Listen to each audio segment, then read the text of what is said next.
बिस्मिल्लाहिर्रहमानिर्रहीम। जहाँ भी रहें हैप्पी रहें और हेल्दी रहें। तो मैं हूँ आसिया और वेलकम करती हूँ आपको अपने किचन में। आज मैं आपके लिए बहुत ही मज़ेदार बहुत ही लजीज ज़र्दा बनाने की रेसिपी लेकर आई हूँ।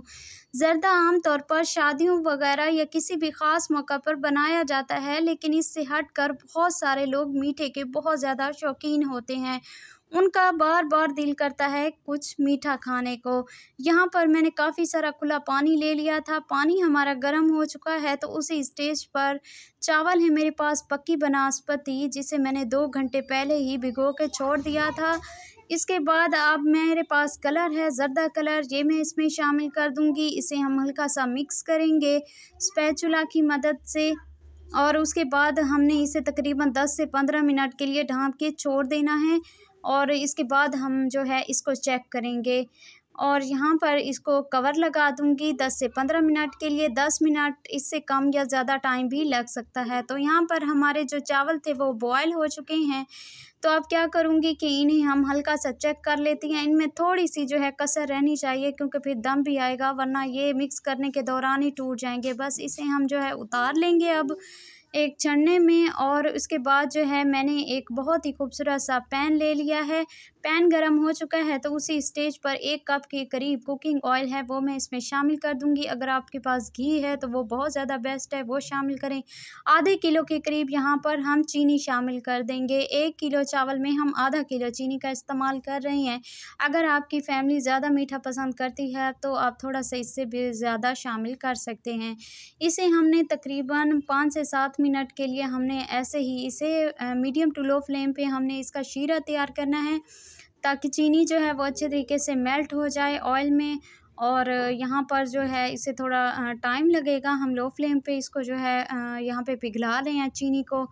तो बस इसे जो है हमने थोड़ी देर के लिए स्टे देना है, और इसके बाद जो है ये पिघल जाएगी। और यहाँ साथ साथ तकरीबन 2 घूंट ही मैंने यहाँ पानी के लगा दिए हैं, ताकि हमारी चीनी जो है वो थोड़ी सी पिघल जाए इसी पानी के साथ ही।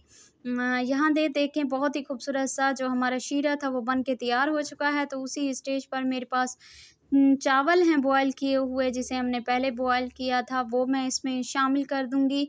और इसे हमने बहुत ज़्यादा मिक्स नहीं करना, बस हल्का सा जो है हमने इसे मिक्स करना है। बस यहाँ पर हमने जो है हल्का सा इसे मिक्स कर लिया है। बहुत ज़्यादा अपने भारी चम्मच इस पे नहीं मारना, वरना आपके जो चावल हैं वो टूट भी सकते हैं। तो उसी की स्टेज पर जो है मेरे पास कुछ ड्राई फ्रूट्स हैं, वो भी मैं इसमें शामिल कर दूंगी। मैंने ड्राई फ्रूट्स में किशमिश ली है, बादाम लिए हैं, और गिरी बरीक ली है, और 2 से 3 मैंने इलायचियाँ ले ली हैं छोटे वाली, वो मैंने इसमें शामिल कर दिए हैं। सारी चीज़ें मैंने इकट्ठे ही शामिल की हैं। और इसको हम अच्छे तरीके से अब मिक्स कर लेंगे स्पैचुला की मदद से। आराम आराम से आपने इसे मिक्स करना है।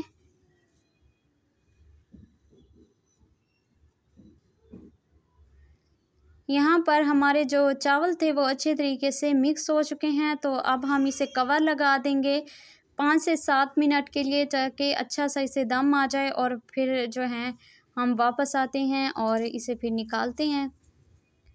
यहाँ पर हमारे चावलों का जो दम था वो अच्छे तरीके से आ चुका है। अब हम चेक करते हैं। ये देखें बहुत ही मज़ेदार बहुत ही खुशबूदार बहुत ही लजीज जो हमारा ज़र्दा था वो बनके तैयार हो चुका है। अब हम इसे तकरीबन 2 से 3 मिनट का स्टे देंगे। उसके बाद जो है हम इसे सर्व करेंगे। फ़ौरन आपने सर्व नहीं करना।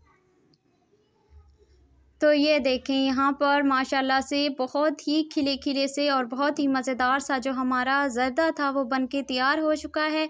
उम्मीद करती हूँ ये रेसिपी आपको बहुत ज़्यादा पसंद आई होगी। अगर मेरी रेसिपी आपको थोड़ी सी भी अच्छी लगी हो तो रेसिपी को लाइक कर दें, चैनल को सब्सक्राइब कर दें। इंशाल्लाह फिर नई रेसिपी के साथ हाजिर होंगी। अपना ढेर सारा ख्याल रखिएगा। आसिया को अपनी दुआओं में याद रखिएगा। अल्लाह निगहबान।